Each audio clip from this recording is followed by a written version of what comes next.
What's good, y'all? So, day four was a bust. Day four was bad.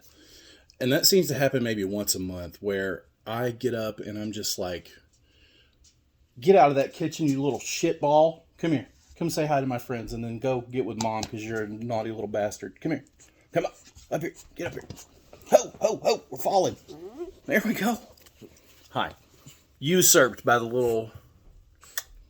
my little emotional support deviant. He was trying to get in the kitchen. Say hi, everybody. Hi, everybody. I'm Murphy. I like getting in shit. Named after Murphy Lee, the schoolboy, the rapper from St. Louis. All right, go back with mama. Go on. Keep it moving. Keep going. There you go. The second that I get on a phone or a video conference or even look too hard into my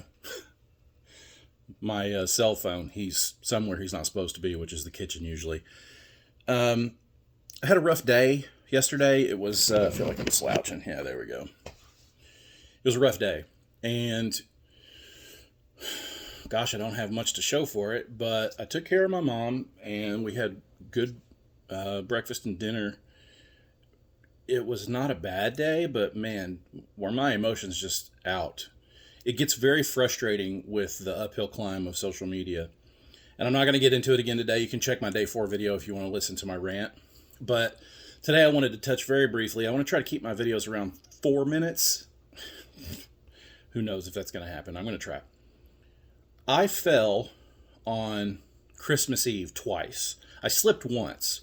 Here's the slip. And that pulled a muscle in my back a little bit. But then that afternoon, about an hour and a half after that, inside my sister's house, I fell. And I did like what I call a Randy Macho Man Savage elbow drop from the top rope. I mean, I was like, whoa, boom, and slammed all of this up against the ground. I mean, it was bad. It hurt. It kind of discouraged me a little bit, but it didn't like hurt bad enough to like seal the deal. And I was taking care of my friend's dogs, and I fell down their steps several hours later. So on Christmas Eve, I went through 3 physically traumatizing events. Not emotionally, but I have only fallen that hard maybe 5 times in my life. And I fell twice that hard in one day. And what I didn't realize was it was starting this thing inside of me that made me feel very unsafe and uncertain about my future. Because I do a lot of physical work for my mom, whether it's a chore, whether it's helping her move herself somewhere. And if I'm down, she's down. And I've got backups for that, but I don't like to deal with having my sister try to play the middle of something like that because she has her own life and she lives like 40 miles away. She will, and I'm so appreciative of that, but I try to be healthy so I can do the majority of the taking care of. And then a few weeks later, 2 weeks later, I had tooth pain, and I've got a tooth that needs to be fixed. I've got gingivitis, and it took over one of my teeth really badly. And last year I had this issue as well, and I got a tooth removed, so I'm going to have to get another tooth removed.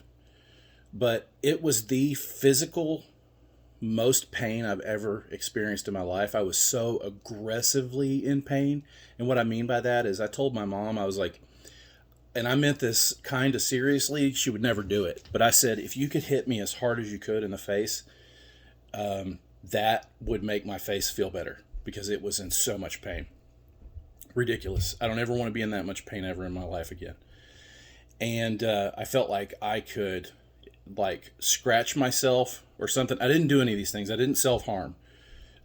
But I understand why it's such a compulsion because I was in so much physical pain that I felt compulsive enough to act out and lash out and try to create a pain that was similar to what I was experiencing in my face. But my mom prayed for me because I felt really out of place after I got better from my toothache. And it was like, I felt hopeless and I felt my mortality. Not to say that I don't, but I felt my mortality. And I realized that if I am not physically healthy enough to take care of my mom, then the plan becomes complicated. I'm not going to say that it can't happen. She's just not going to get any help if it's not for me. That's not what I'm saying because I have a great family support system. But I am genuinely the person that does the physical labor. So for me, it was very difficult. So I say all that to say, once I got through, see, we're at 5 minutes. I knew 4 minutes wasn't going to work. It's fine. We'll get there. I'll shut up more. I don't know. Maybe I won't. Who cares? I just want to hit the right algorithm, you know? But anyway, guys, I just wanted to say, if you feel hopeless, if you feel like you are facing your mortality, you are. That's the easiest way to say it. You are. You need to be checked by that sometimes, but also be kind to yourself when you do it. My mom reminded me to be kind to myself. So today I feel better. Hopefully you guys are doing well. I love you, all of you. I appreciate your new commentary, your moment of time on the internet spent with me. I'm so grateful. I hope more people start watching my videos and take my 6 minutes seriously, but we're going to do what we're going to do. I don't know what that part means. I'm just going to keep talking. All right, guys. Love you. Project Reanimate out.